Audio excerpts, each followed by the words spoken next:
Welcome back. In our last session, we looked at a number of the parables that are unique to the journey narrative in Luke. The parable of the wily or the unjust steward, which was joined to the sayings on the use of wealth and riches. We examined the parable of Lazarus and the rich man, which emphasized the Lucan theme of reversal.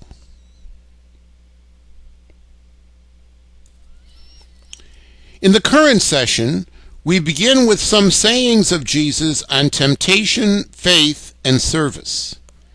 This will be followed by the narrative of Jesus' cure of the 10 lepers. This leads to a series of sayings on the coming of the kingdom. And we conclude with two uniquely Lucan texts, the parable of the widow and the judge, which is one of my favorites, and the parable of the Pharisee and the tax collector.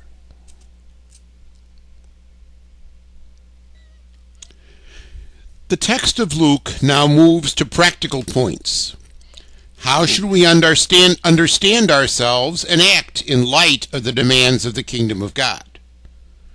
We've seen what the kingdom is. Now the question is, how do we actualize that kingdom here on earth?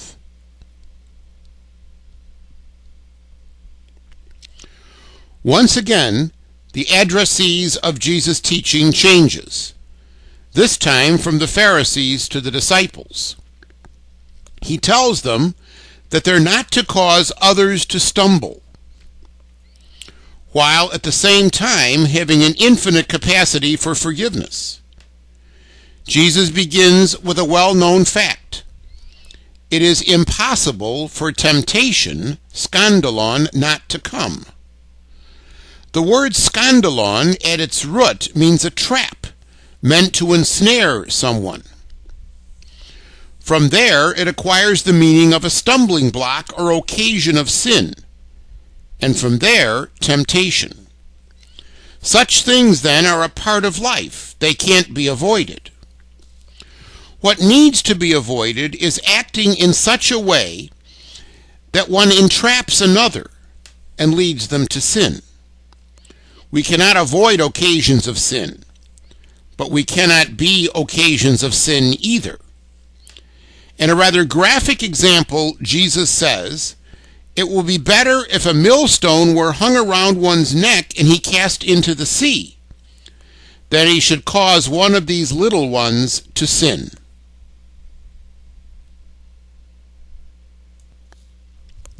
The millstone is a rather large stone at the center of an olive oil press, which crushes the olives and presses the precious oil from them. Here you see an olive oil press. The larger stone enclosure on the bottom holds the olives, while the smaller stone lying at an angle would be placed over the round section in the middle and then turned. The weight of the upper stone on the olives against the lower stone would extract the oil. Now imagine having a stone like that tied around your neck as you were cast into the sea. It would cause you to drop to the bottom quite quickly, and drowning would be imminent.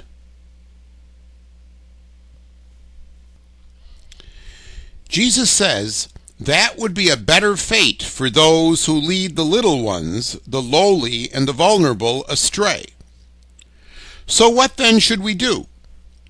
Jesus gives the answer. Be concerned about yourselves. In what sense? If your brother sins, rebuke him. That is, challenge him to change his ways, to turn away from evil. Jesus urges that one confront a sinful brother, not holding a grudge or talking behind their back. If the rebuke is successful and he repents, forgive him. When the rebuke seems to bear fruit, then forgiveness is demanded. But Jesus goes on. This is not a one-time occurrence. Forgiveness is to be given daily, and several times, many times a day. If he sins against you 7 times in one day, and turns to you 7 times and says, "I repent," "I'm sorry," you must forgive him. Note, again, this is not something which is negotiable. When our brother begs forgiveness, we will forgive. Nolan notes that Jesus places the burden on the person who forgives, rather than on the one asking forgiveness. The benefit of the doubt lies entirely with the one being forgiven. The topic then changes to faith, introduced with a request from the apostles. Increase our faith, they say. To accomplish what Jesus suggests demands faith. Thus, the apostles request it. Faith here is lived out faith, belief in action. So the apostles' request is really, give us greater ability to live according to what we believe, so that we can be consistently forgiving.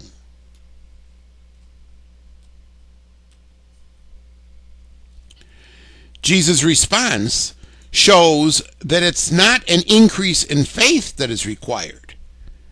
Rather, it's an exercise in faith. If you had faith the size of a mustard seed, Jesus says, you can say to the mulberry tree, be uprooted and planted into the sea, and it would obey you. Thus, even the smallest amount of faith can achieve what is humanly impossible. The mustard seed was, as we've seen, considered to be one of the smallest seeds in existence. And the mulberry tree was the one that had very deeply entwined roots, making it very difficult to uproot. So Jesus answers with a somewhat impossible situation to show the apostles that they don't need an increase of faith.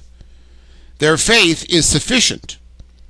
All they have to do is follow what he commands. Again, the topic changes, this time to service. The topic is introduced by a question. Who of you has a servant plowing or keeping sheep? When he has come in, will say, come, sit down at table. The obvious answer is no, we don't. That's not how slaves are treated. The usual response is then given. Will he not say, prepare supper for me, gird yourself, and serve me, until I eat and drink, and afterward you can eat and drink? The answer here, obviously, is yes, that's the way it would be. Many wealthier people of the day had one or at most two servants. They would be responsible for the work both inside and outside the house. So when the outdoor work was finished, the indoor work commenced. Only when both are completed is the day completed. Does the master thank the servant because he has done what was commanded? Again, the obvious answer is no. The servant has merely performed his responsibilities. The work of a slave does not require gratitude. It is what is to be expected by a master who owns a slave. That was the thinking of the time. Then the conclusion. So, when you've done all that you were commanded, say, we are unprofitable servants. We've done only what was our duty. The point of view switches from the point of view of the master to that of the slave. That is necessary to make the application, since in our relationship with God, we're in a position of a slave, not the master. The slave is described as unprofitable because he or she is of no profit or benefit to the master beyond what is due him. When we apply this to our relation to God, when we do what is required of us by God, we're not doing anything extraordinary to merit any kind of special reward. We're doing what is expected. The image is that we are slaves of God. Now that's a hard one, since slavery is not part of our experience.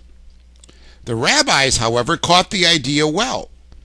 They said, if you have wrought much in the law, claim not merit for yourself, for this is the end to which you were created. So what God gives us is freely given, and not in any way owed to us. Once again, for the final time in the journey narrative, we are reminded that we are on the way to Jerusalem. The locale is given as passing along between Samaria and Galilee. As Jesus approaches Samaritan territory, it's appropriate that he encounter a Samaritan.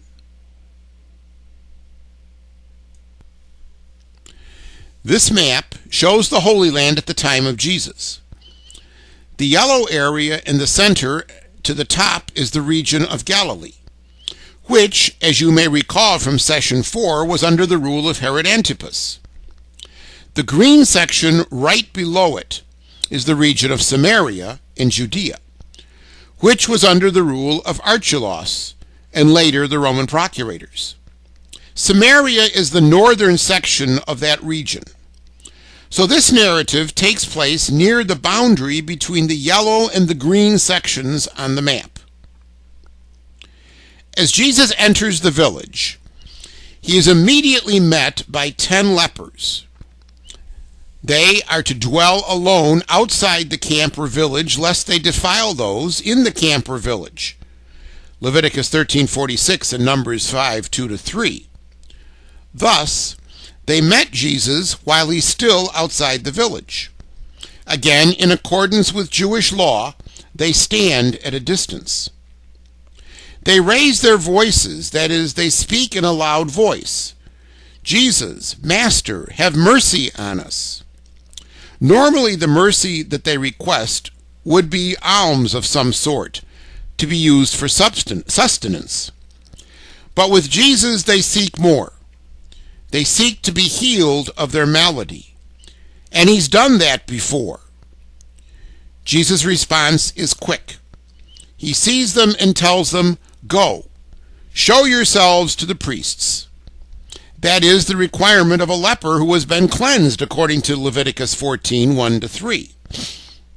The priest will verify that the leprosy is gone and declare the leper clean, whereby he or she can re-enter society and encounter other people.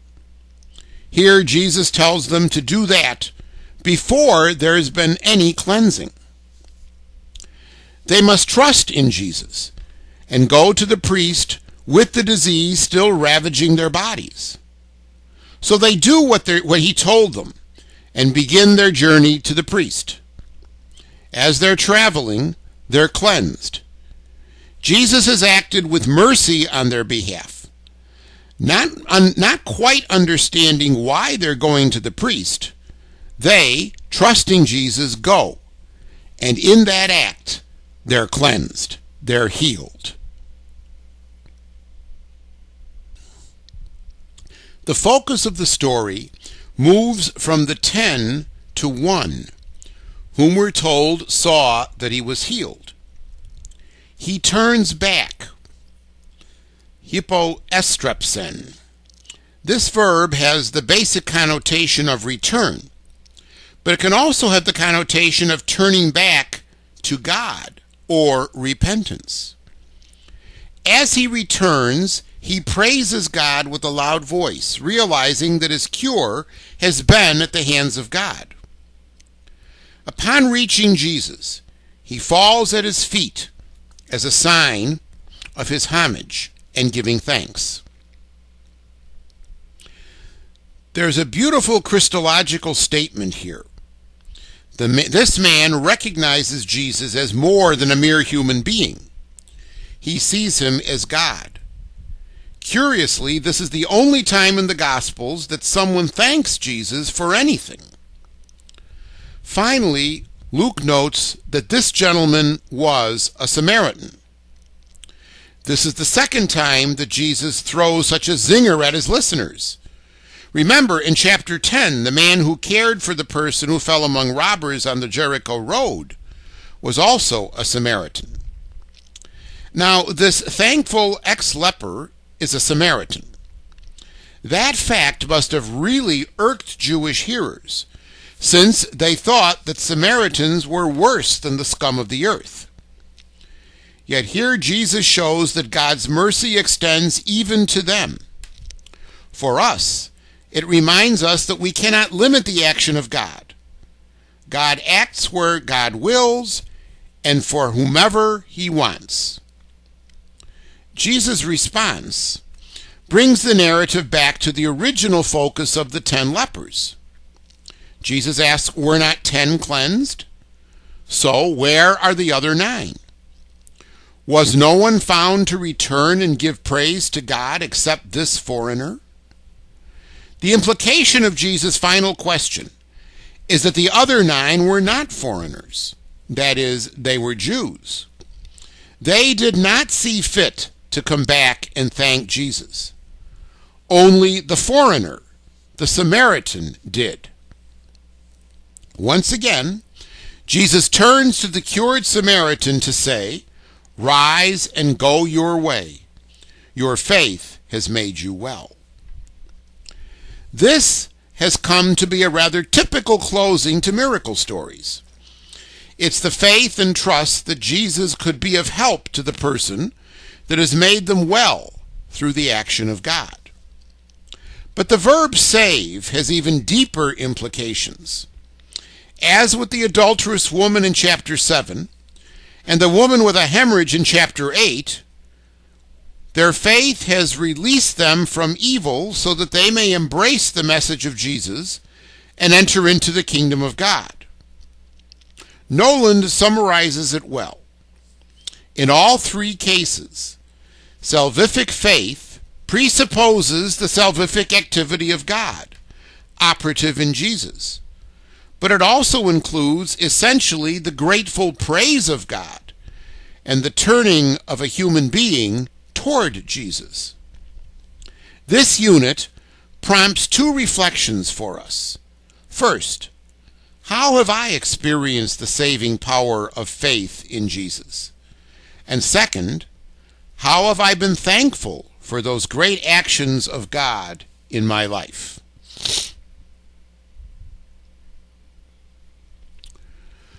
Luke then incorporates some more traditions concerning the final day and the coming of the kingdom, which have a somewhat apocalyptic bent.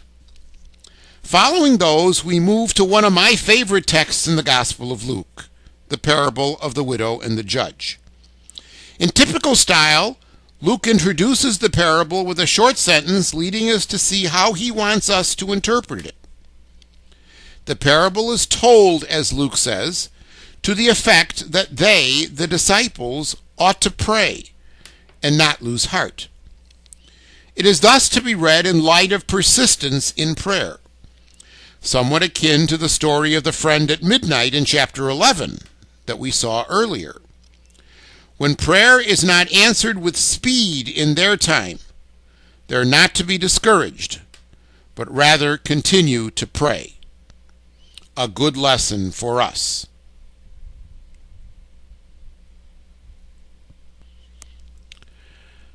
The parable begins introducing the 2 major characters, the judge and the widow. In typical Lucan style, the parable begins in a certain city. Luke, as we have seen, has a penchant for the indefinite. This can be any city, anywhere. Jesus continues, there was a certain judge, the indefinite again. Seemingly, this judge was a local judge who could rule on lawsuits in that local area. Further, we're told that the judge neither feared God nor respected man. In other words, he has no regard for God nor his fellow human beings. What they thought of him made no difference to him. Many of the commentators on this passage note that these are definitely not qualities that one would want to find in a judge. Jesus continues introducing the widow. There was in that city a widow, and she kept coming to him. The fact that the widow has to come to the judge to handle her legal business signals that she's pretty much alone. If she had sons, they would be the ones to handle her legal affairs. With no sons, her brothers, or if they're not able, their male children would do that. When there were no male relatives, it was up to the widow to fight and handle her own legal business on her own.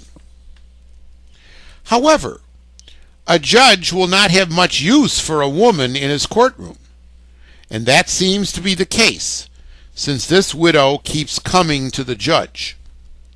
Apparently, there is a lawsuit involving the woman and another party, namely the adversary. It would probably involve money or property. The widow wants the judge to rule in her favor. Vindicate me versus my adversary, she says. But the judge sits on the case and does nothing. Martin questions whether he may be stonewalling or perhaps waiting for a bribe.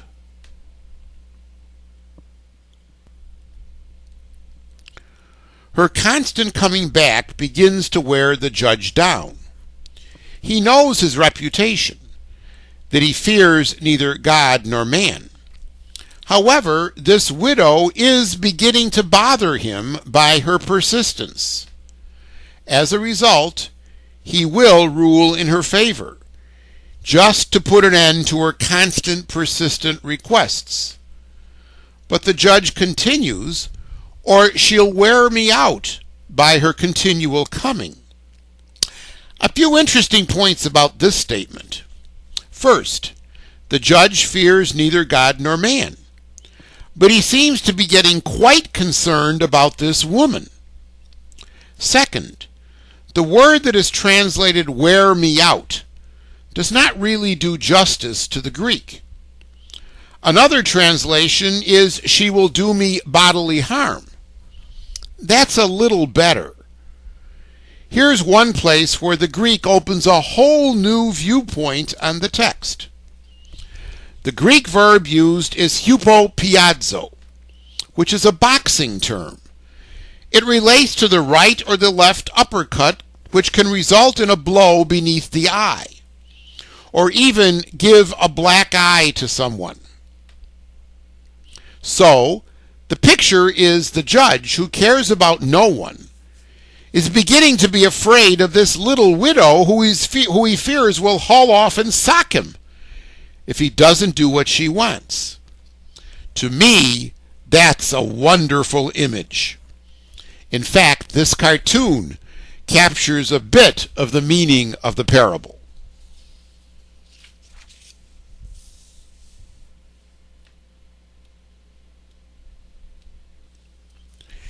Having told the parable, Jesus now offers an application to his listeners, utilizing a rabbinic teaching method that we have seen before, the movement from a lesser to a greater. This is known in rabbinic teaching as a kal vachomer argument. Jesus delivers the moral of the story. Hear what the unrighteous judge says. Note, Jesus refers to the judge as unrighteous. What has the judge said? He's granted the widow her request. He's vindicated her. Nolan puts it well. Even this wicked judge, he says, is concerned for his reputation at some level. So even he will vindicate even a widow who keeps coming to him for access to legal protection. And so, by comparison, will not God, who is all righteous and all just, vindicate his chosen ones, his elect, who cry to him day and night? The comparison's clear. Jesus applies to the judgment of God, not the judgment of a wicked, unrighteous judge. And the judgment is made on behalf of the elect ones of God, to whom God is pledged, not a widow, who until this case was no more than likely totally unknown to the judge. The final question is, will he be patient long over them? The word for be patient is another interesting Greek term, makrothumeo. It is compounded of two words, makros meaning long, and thumos meaning tempered. Together they have the sense of being slow to get angry, to be long-suffering, or to be patient. And finally, the verb has the sense of delay. In this context, it has the meaning of, will he not listen patiently to them, provided they come to him day and night in prayer? Jesus then gives the final assessment. I tell you, he will vindicate them speedily. Martin makes the point that the adverb speedily, here, entake, does not mean immediately. If God were to answer our prayer immediately, there would be no need for persistence in prayer. When we pray constantly, never losing heart to God, God will listen and answer our prayers in God's time. Then the conclusion. When the Son of Man comes, will he find faith on the earth? At first glance, this seems like an unconnected saying. How do we go from persistent prayer to faith? The coming of the Son of Man was something that was expected in the early church and expected relatively soon. However, as time went on, and the Son of Man, that is, Jesus, did not return, people began to lose heart and even lost hope. The realization that it would not be occurring soon was settling in on the community of Luke, as we've seen. They prayed in the Lord's Prayer, give us each day our daily bread, in distinction to Matthew, who says, give us this day our daily bread. Or in the Lucan version of the first Passion prediction, Jesus says, deny yourself, take up your cross each day and follow in Luke, versus Matthew, where he says, deny yourself, take up your cross and follow. That insertion of the adjective gives the sense that they will be around for a while. Further, the content of the persistent prayer is to be a prayer in faith that God will grant what is good for us. So we, in essence, in all prayer, pray that God's will be done, not our will. As the second coming is delayed, and we're finding ourselves on this earth longer, will our faith hold up? Will we remain willing to conform our will to God's will? That's the faith that may not be found when the Son of Man returns to this earth.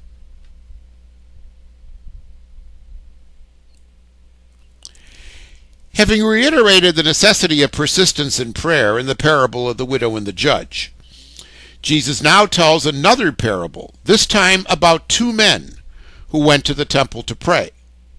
One was a Pharisee, the other a tax collector. One was a leading figure in the religious life of the nation.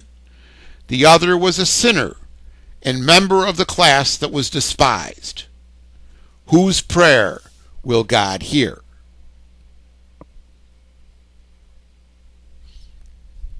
Again, Jesus introduces the parables, giving a hint as to how he wishes the hearers to interpret it. And he, Jesus, told this parable to some who trusted in themselves that because they were righteous, that is, in a proper relationship with God and their fellow human beings, they looked upon the rest with contempt. So the parable is addressed to those who are sure that their conduct is acceptable to God, and along with their self-assurance, they despise everyone else.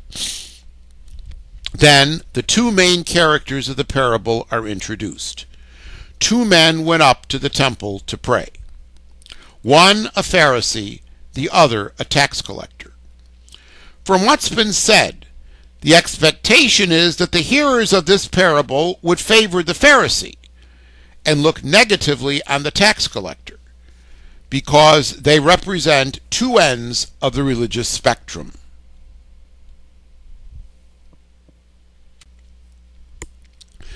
The Pharisee's prayer is described first. He stood, as this picture shows, and prayed all these things to himself, pros haoton. Some would interpret this prepositional phrase to mean quietly or silently.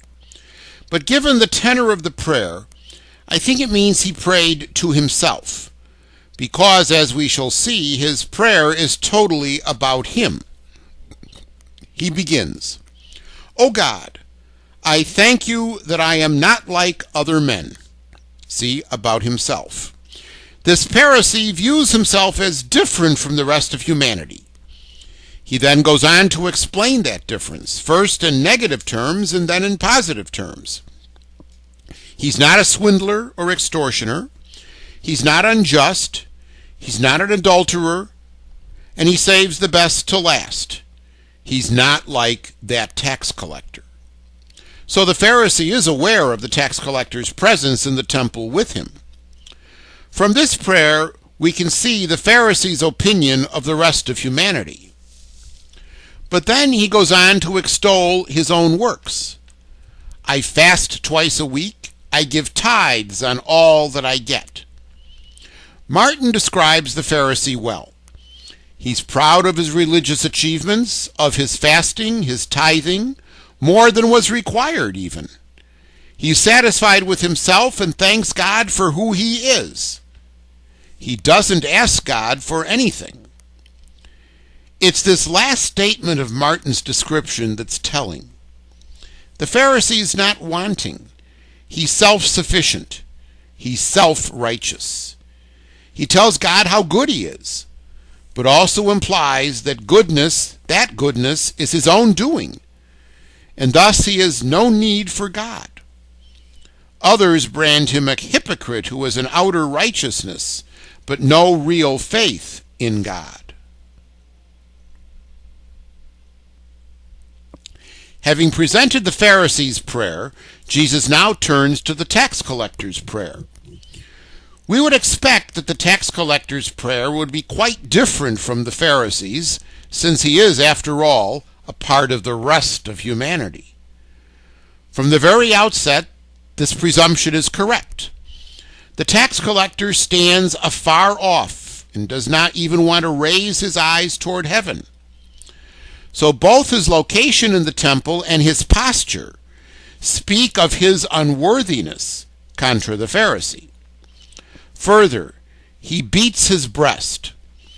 In the Old Testament, this was a sign of mourning or repentance. See Isaiah 32:12 or Jeremiah 31:19. The words which he speaks echo the sentiments of one of the most well-known penitential psalms, Psalm 51:3. "Have mercy on me, a sinner," he says.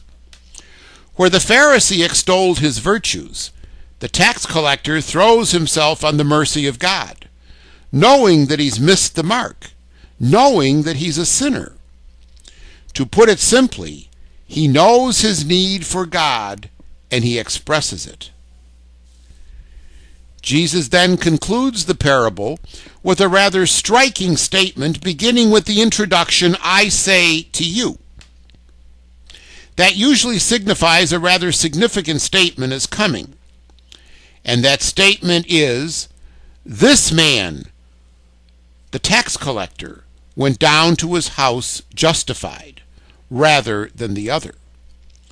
Fitzmyer captures the sense of the participle in his translation, "upright in the sight of God."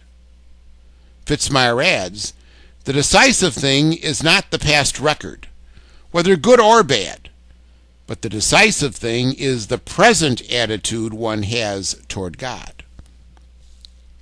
The narration of the parable ends with an added logion, a statement which appears in various texts in the Gospels. "Everyone who exalts himself will be humbled, but he who humbles himself will be exalted."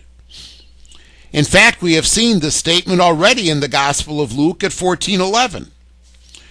This added statement serves the purpose of aligning the parable just narrated with the Lucan theme of reversal that we've seen developing throughout the Gospel text. The Pharisee who exalts himself is humbled, not justified, while the tax collector who humbles himself is exalted. He goes home justified. We all have a bit of the Pharisee and a bit of the tax collector in us. Which seems to be dominant at any given time in our lives is the prime question we need to ask.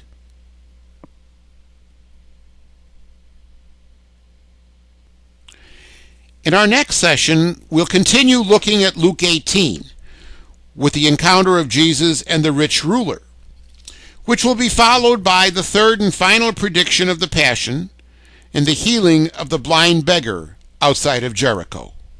See you then.